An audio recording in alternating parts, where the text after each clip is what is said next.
South Africa 1995, the third Rugby World Cup. But for many, it was in fact the first true competition to decide the world champions, because finally the South Africans were in. Go! For me, the story of 1995 is really the story of Jonah Lomu. This unknown 20-year-old was set to explode not just on the rugby world, but the entire sporting world. But when the All Blacks arrived 2 months earlier, they discovered that there was still plenty of work to be done in priming their secret weapon. Sean Fitzpatrick came to me and he said himself, Olo Brown and Eric Rush would be prepared to alternate and do extra training. Jonah had trouble training on his own, and they were prepared to, outside their normal training times, they were training at 6 in the morning, they were prepared at lunch times to alternate and go and run with them. And this is what All Black culture is all about and what we encourage. And when it came to the All Black culture, Jonah had a lot to learn. Just a couple of years before being picked for the All Blacks, Jonah had never even heard of Colin Pine Tree Meads. Just happened to be when everybody went quiet, I said, "Who's Pine Tree?" And that was my first introduction to everything. You had no idea who Pine Tree Meads was? I didn't have a clue. Kicked away to Lomu! Jonah's first outing in 1995 was in the first match against Ireland. We arrived here, I think, fitter than any other team, All Black team that had left New Zealand,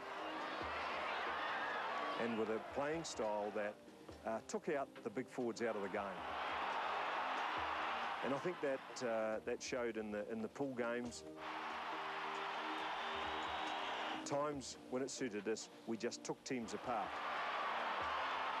We weren't playing for 80 minutes, but when we turned it on, we literally took teams apart, and that went right through to the semi-finals. The semi-final was to be against England at Cape Town's Newlands Stadium. Apart from the obvious need to secure a place in the final, there was a 2-year-old score to settle. As you remember, they'd beaten us at Twickenham 2 years earlier, and they were regarding us as, I guess, in a sense, easy beats. High into the stand. England have beaten New Zealand. Because of the loss in Twickenham in '93, the guys were just devastated by that loss, and it just really put this whole new feel about the lead up to this game. I couldn't really understand it because I hadn't been involved, but the guys were almost hysterical. And Will Carling, his lifetime dream has come true. He has captained England to a win against New Zealand. We got a few vibes back that I think the worst thing you can do with New Zealand is beat them. So they remembered '93. Carling's hoisted, head high. Now, 2 years later at Cape Town, it was time for revenge, and the English kicker Rob Andrew was the first man in the All Blacks sights. The day before the semi-final, the All Blacks turned up at Newlands to encounter Andrew at practice. Rob Andrew had hung behind and was doing his goal kicking. So I sent a couple of the guys down fairly close to watch his kicking. Of course, as soon as we come out, Rob wasn't the strongest person mentally. He missed one. And, of course, the guys started to make the odd jibe. You know, then he missed another couple, and they gave it to him, and so he gave it away then and took off. And in the game, the first shot he had at goal was from that exact position. And I'm sure I saw Fitzy talking, I'm sure he reminded him of his practice the day before.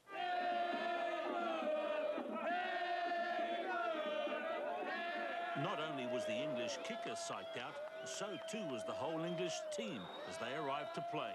I remember sitting in the coach on the way to the game thinking, you know, we're not there. Mentally, we're not there. Physically, we're not there, compared to the way we were a week before. And there's Stephen Hilditch with the coin, showing it to the two captains. If the English had lost it even before the kick-off, it was quite a different feeling in the All Black camp. And I can remember walking back into the change room after I tossed the coin with Will Carling and looking around the team and thinking, yeah, this team's good enough to beat anyone. I thought we had of all the 15 players we had, I wouldn't have changed one of them for anyone else, any other player in the tournament, which is a comforting thought leading into a game like that. The blood was almost like fire. You know, I was just ready to explode. You watch them on video, you know, we analysed them on video, and you think, yeah, you know, he's a big guy, he's fast and everything else, but, you know, we'll have to deal with it. And when I saw him on the pitch, it's just completely different. Unlike the English and unlike the 1991 World Cup All Blacks, this All Black team really was on top of its game. And no one more so than Jonah Lomu, who'd been stroked, boosted and buffed up by not only coach Laurie Mains. Those extras put in by Fitzy and the boys were about to pay off. 1995, the Rugby World Cup, the semi-final here at Newlands in Cape Town, the All Blacks against England. Here on the sideline, close to the action, were the All Black supporters and the England supporters too, and many South Africans as well. And they were very excited when the ball came out along the All Black backline after just a few minutes of play. Wide to Lomu. He's got the bounce. He's heading it off his opposite. Lomu. It was like a chain reaction. The team just started, you know, gelling. Zinzendbroek, he's trying a drop kick from a million miles out. What a goal! I can never sing, I think it was Robert, when Zinzan kicked that goal from halfway. I can just see him just clear as day, just shaking his head going, this is unbelievable. And I almost, not quite, but almost felt sorry for Rob Andrew. As the All Blacks got better and better, his day just got worse and worse. They are really feeling the pressure. But they were just blown away totally. And New Zealand are through to the Rugby World Cup final. I said to the guys, let's enjoy the moment. We've got obviously a huge game the following week, which is a must-win game for us.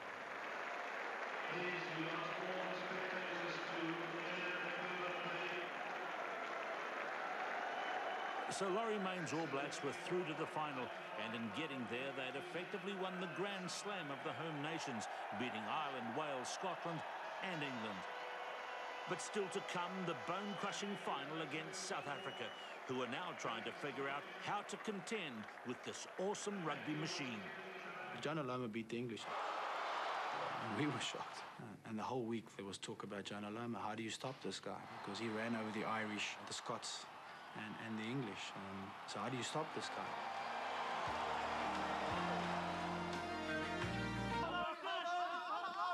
In the week leading up to the final of the 1995 World Cup, everything looked great for the All Blacks. They'd played the best rugby by far of any team. And Jonah Lomu was the star of the tournament. But this final week and its aftermath will forever be associated with coach Laurie Mains and a woman called Susie. Laurie had this fear that something was going to go wrong. Like that was Laurie. He was that sort of person.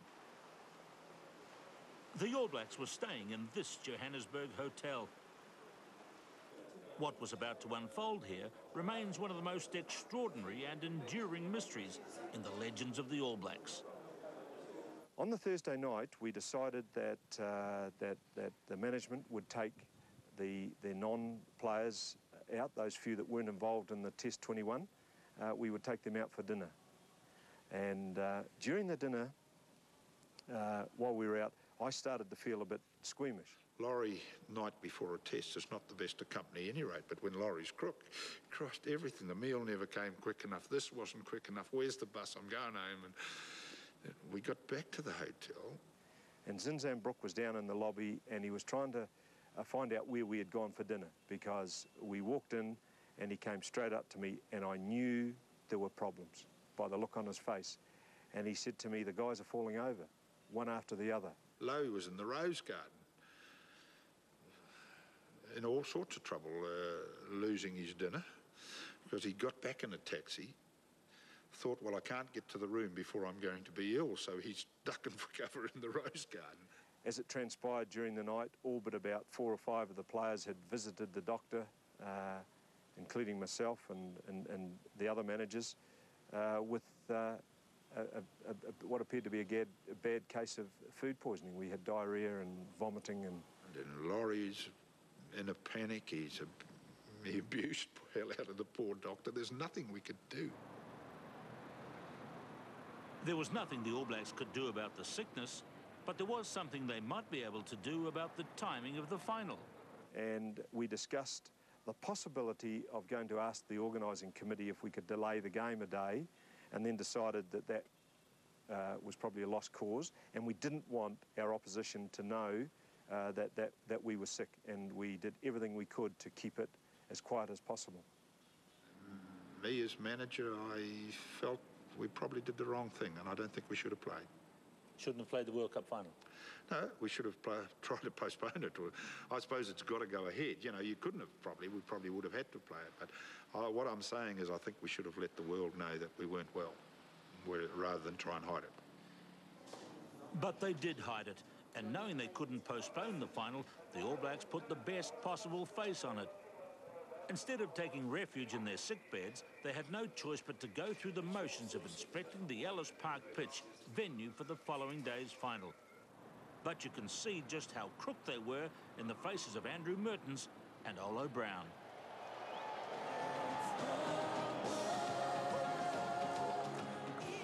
Saturday, 24th of June, 1995.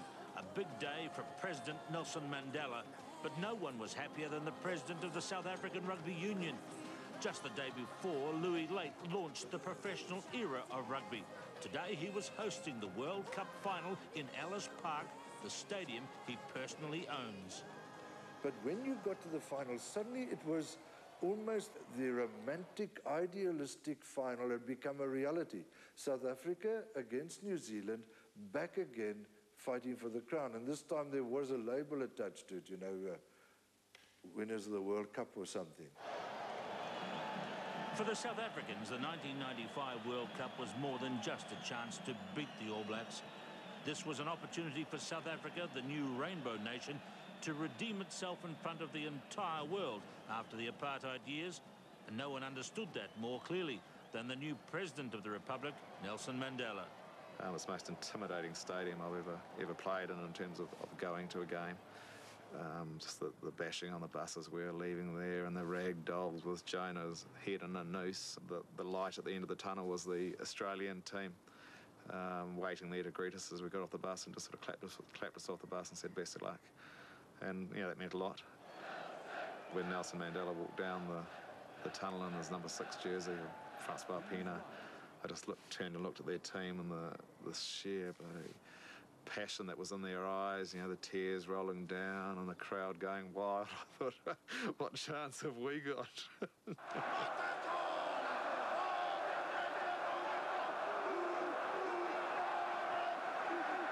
And Jonah was, you could see he was so motivated and focused, and he moved closer and closer and closer to James as the haka progressed. And James was standing there looking at him, staring him right in the face. And Kobus Visser moved right in front of James when Jonah came closer. And this, to me, was the epitome of our team spirit. And he actually said to him, listen, you've got to run over me first before you're going to get to James. The intense South African nationalist fervour on its own would have made any All Black team feel ill, but Laurie Main's boys were still afflicted by their severe attack of food poisoning. But even if they were fighting fit, I wonder whether they could have coped any better with the South African onslaught. South Africa had a better defence in their backs than we had previously struck in the tournament. Good tackle by Chester Williams. And that could well be part of the reason why we made those mistakes. It could be all of the reason we made those mistakes. It's over. There will be extra time in the Rugby World Cup final. It's a thriller here at Ellis Park. And so at 12 all, this gripping final went into extra time. And it wasn't only the All Blacks who were feeling the strain. Small is not able to take part in the game with terrible cramp. Halfway through extra time, the players knew they had just 10 minutes left.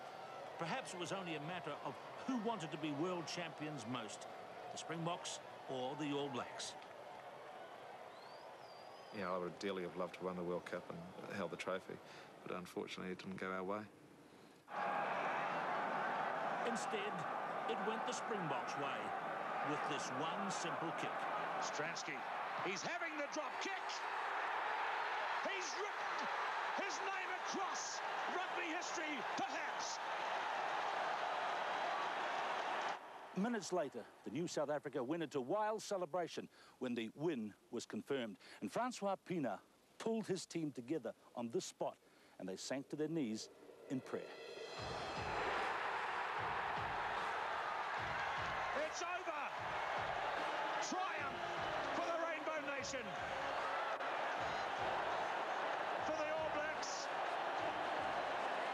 Heartache and heartbreak. So I went down on my knee, and I think Ruben Kruger was the first guy that ran in, and Chester and them all came in. I asked Chester just to say a small prayer of thanks for the opportunity to play in a World Cup and obviously for winning it. And it was just a special moment. A team that is committed for their country.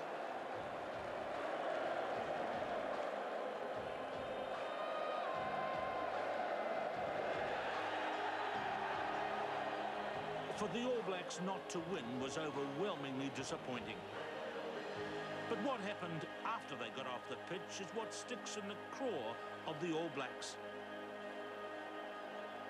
When it came to the official speeches, Louis Late started crowing. I think he said something along the lines, well, this was the first real World Cup because it was the first time South Africans were involved and they'd won it. Which in a sense was true, you know, it was the first time they were involved and they had won it. And then Louis' speech on top of all those things, it was a bit too hard to take, I suppose, for some of the players. And I know two of the players came to me and asked, can I go and tell them what I think of them? I said, as long as you do it politely. Today, Louis Late says he was misunderstood and puts the unfortunate incident down to a cultural misunderstanding. English, he told me, is not his first language. He says now he was simply trying to be funny.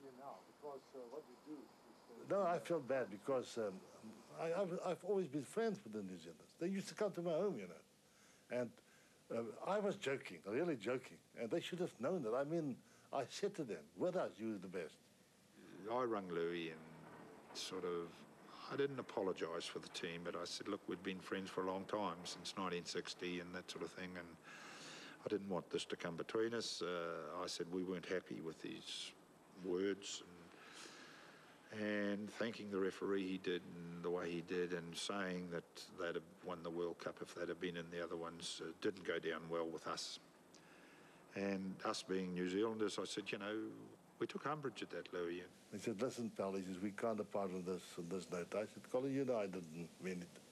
He said, yes, man, everything's forgotten. And that's how he departed. And I thought that was it. But apparently the New Zealanders didn't forgive me for that.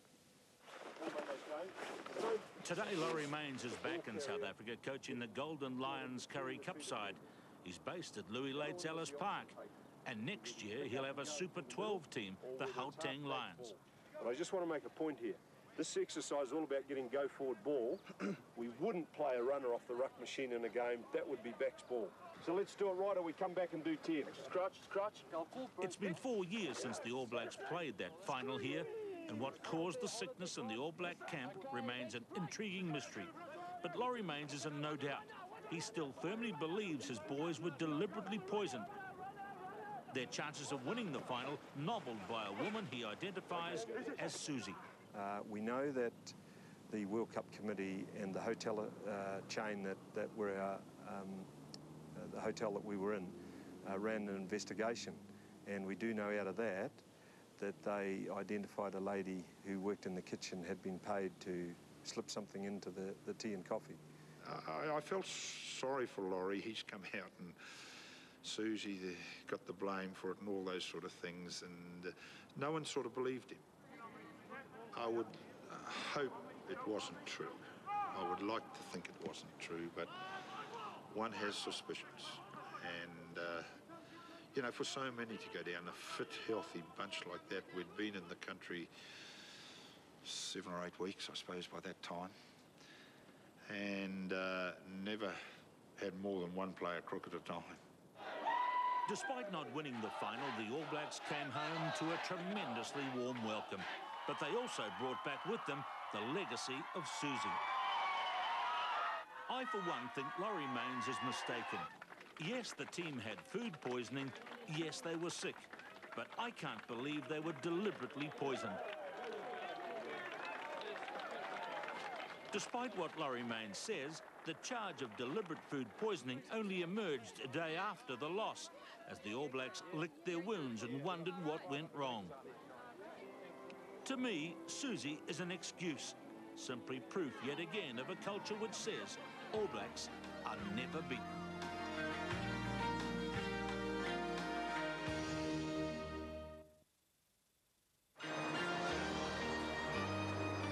August the 28th, 1999, in the bowels of Stadium Australia in Sydney, the All Blacks have come to wrap up a remarkable turnaround from the horrors of '98.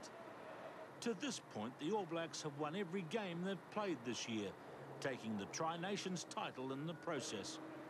For coach John Hart, a win here in Sydney would be sweet redemption indeed. And for the thousands of All Black fans, this game would be just a mere formality in the quest to take home the second of the three major prizes on offer this year, the Bledisloe Cup. Sitting up here in the commentary box, it soon became apparent that our expectations of an easy run to World Cup glory might be a little premature. Not that everyone disgraced themselves.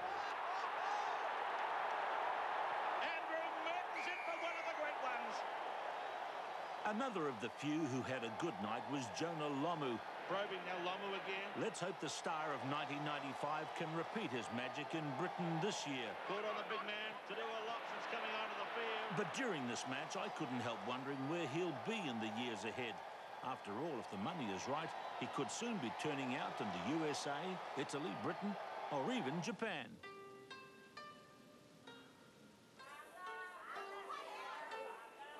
Believe it or not, the man who will lead Japan onto the field at this year's World Cup is a Kiwi.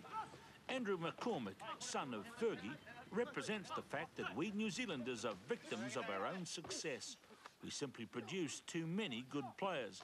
They can't all expect to wear the silver fern, even if, as in Andrew's case, it's been worn not only by his father, but also his grandfather. I think it's every boyhood's dream, and to not make the All Blacks after, you know, making provincial sides and that, obviously very disappointing.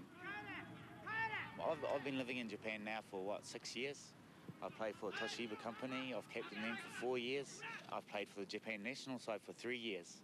So I think it seems to me very natural is to be captain of the Japan side. I don't see myself as a foreign player, I just see myself as one of the team.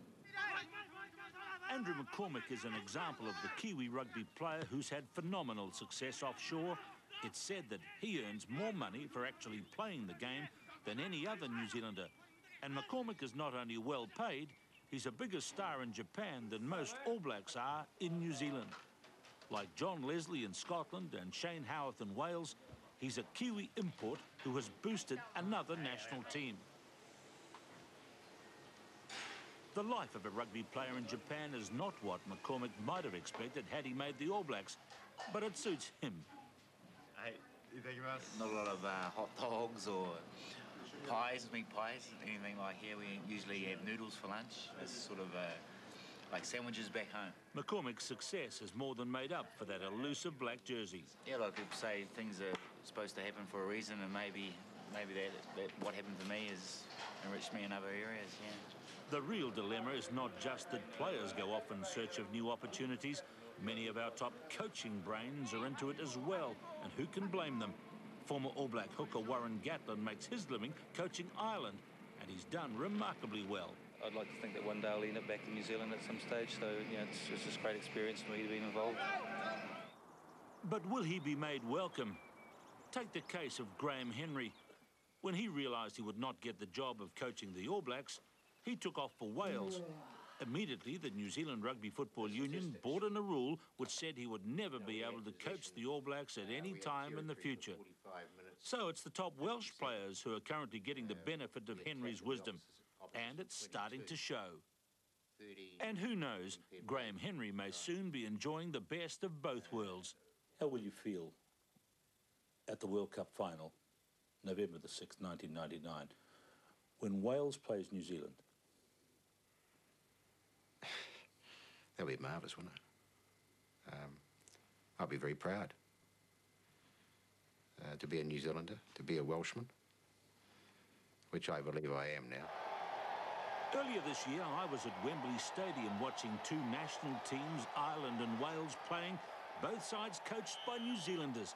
Ironically, both sides now absorbing the lessons of 100 years of All Black culture and tradition. It was remarkable to observe these two men, one a Kiwi Irishman and the other a Kiwi Welshman, calling the shots. So sitting up here at Sydney's Stadium, Australia last month, I could only wonder where it would all end. Well, the Wallabies are going to take so much heart out of this performance. But as this All Black performance fell apart, I had more immediate concerns. How will this year end? Can we possibly regain the world crown? Or will the Australians have the honour of being the first country to win the world title twice? Well, you didn't see this on TV at the time, but I was heartened at how the All Blacks themselves, and Jeff Wilson in particular, handled the defeat. And it augurs well.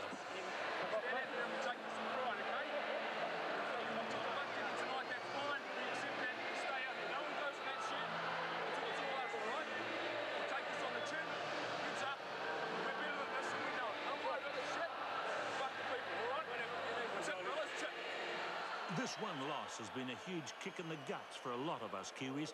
But as John Hart himself has said, if anyone had predicted that the 1999 All Blacks would win the Tri-Nations trophy and lose just one game, we'd have said they were dreaming. As a nation, we seem unable to remember our victories. Rather, we remember and bemoan the few we lose. And maybe that's why, in the long run, the All Blacks have always been the best and always will be, because nothing less than victory every time is acceptable.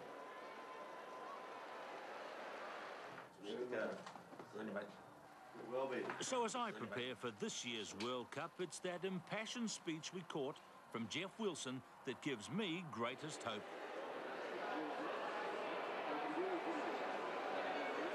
Coming out of Stadium Australia, I also know that the All Blacks are better than what we saw here. The All Blacks have dominated world rugby since the beginning of the century. And as we think ahead to the World Cup, let's remember that the All Black story is never ending. It will go on. Whatever happens in Britain next month will simply add another chapter to the legends of the All Blacks. Legends of the All Blacks with Keith Quinn was proudly presented by Ford and Air New Zealand.